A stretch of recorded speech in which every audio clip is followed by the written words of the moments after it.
Fishing for smallmouth bass through the middle of the day can get a little bit challenging because they tend to move off their feeding areas, which are usually in shallow water, and they tend to suspend out in deeper water.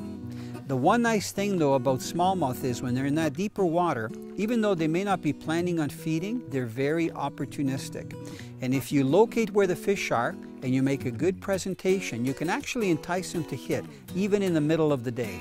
One of my midday strategies to catch smallmouth bass that are inactive is to cast crankbaits. And I use a very specific crankbait that has a very erratic action, that has no rattles, and it looks very lifelike. It's called the scatter wrap crank, and it seems to be just the right size for smallmouth bass. The one thing that I like about the scatter wrap crank is that if you make a long cast and you start retrieving it, as it starts to dive, it really scatters. So beside having a side-to-side action, it actually shifts, sometimes up to 1 or 2 feet from side to side. If it's bright skies, I tend to use light colors.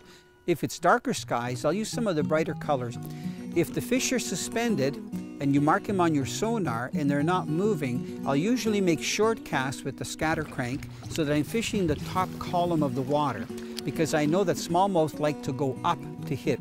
If they're deeper down, maybe 5 or 10 feet off the bottom, then I'll let the scatter crank dive right down. And sometimes I'll put my rod tip very close to the water and I'll make extra long casts so it has more room to dive down. If I'm fishing an area along the shoreline that has a lot of boulders, I'll actually try to get that crankbait to go down and bump the boulders as it's going along, because I find that that action sometimes will get a smallmouth nosy and it'll strike.